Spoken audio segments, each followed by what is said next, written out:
বসও দেখে ফেলেছে। আজকে তো কপালই খারাপ, তুমি আজকে আবার লেট করেছো। আপনি তো জানেন আমার কাছে গাড়ি নেই, পুরোনো একটা স্কুটি আছে। আর আপনিও তো দেরি করেছেন। আমি যত দেরি করে আসি না কেন আমার জরিমানা দিতে হয় না। আজকে তোমাকে অন্যরকম দেখাচ্ছে কেন? তুমি কি অসুস্থ নাকি? শোনো, অসুস্থ হলে অফিসে দেরি করে আসলে কোনো জরিমানা দিতে হবে না। আমার তো কোনো অসুখ হয়নি, যাক আমার তো আর জরিমানা দিতে হবে না। এই নাও দুপুরে খাবার আমার তরফ থেকে। রিয়া, এই নাও তোমার জন্য। সঠিক সময় খাওয়া দাওয়া করা শরীরের জন্য অনেক ভালো। আজকে তো আমি লিপস্টিক লাগাইনি, এজন্য আমার চেহারা অন্যরকম লাগছে। আর বস মনে করেছে আমি অসুস্থ। আজকে তো মনে হয় তুমি সুস্থ আছো, এজন্য তোমার চেহারা অনেক ভালো লাগছে। বস, আমি কি ভেতরে আসতে পারি? হ্যাঁ আসো। বস, আজকে আমার ছুটি লাগবে, আমার শরীর অনেক খারাপ। ঠিক আছে, আমি তোমাকে কতবার বলেছি এত বৃষ্টির মধ্যে অফিস আসার দরকার নেই, তাহলে শরীর খারাপ হবে না তো কি হবে? রিয়া, তোমাকে আমার অনেক ভালো লাগে, তুমি কি আমাকে বিয়ে করবে? বন্ধুরা, তোমরা কিন্তু ভিডিওতে লাইকই করো না।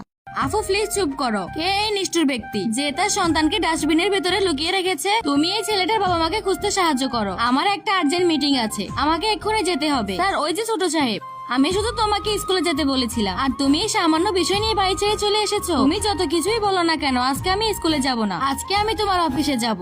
আরে বাবা, তুমি এখানে কি করছো? আমার বাবা এই কোম্পানিতে চাকরি করে, আমি তাকে খুঁজতে এসেছি। একা অফিসে যাওয়া তোমার জন্য ঠিক না। আমি তোমাকে তোমার বাবাকে খোঁজার জন্য সাহায্য করছি। সত্যি আপুটা কত ভালো। তুমি এখানে বসো। তুমি বাচ্চাকে কেন অফিসে নিয়ে আসছো? তুমি অফিসটা কি তোমার বাড়ি মনে করেছো? কে বলেছে মা তার বাচ্চাকে অফিসে নিয়ে আসতে পারবে না? আর তুমি যদি মা ও তার বাচ্চাকে অফিসে ডিস্টার্ব করো তাহলে তোমার জরিমানা হতে পারে। এই অপমানের বদলা নেওয়ার জন্য রিয়া আরিয়ানের কাছে গিয়ে তার স্যারের পেন্টিং নিয়ে যাওয়ার জন্য আরিয়ানের কাছে সাহায্য চায়। আর তখনই রিয়া পেন্টিংটা ছেড়ে দেয়। কি হয়েছে? এত জোরে আওয়াজ কেন হলো? তোমার বাচ্চা বসের পেন্টিং ভেঙে ফেলেছে। না, আমি ভাঙিনি, সে মিথ্যা কথা বলছে। এখানে এত জোরে জোরে কথা হচ্ছে কেন? স্যার, এর ছেলে আপনার পছন্দের পেন্টিংটা ভেঙে ফেলেছে। এর ছেলেকে আপনি কোম্পানি থেকে বের করে দিন। আমি আমার ছেলেকে কোম্পানি থেকে বের করে দিব? দাদি, আজকে আপনি কি কিনতে এসেছেন? আমার নাতির কমলা লেবু খুব পছন্দ। আচ্ছা ঠিক আছে, আজকে সাথে তোমাকে কিছু কলাও দিব।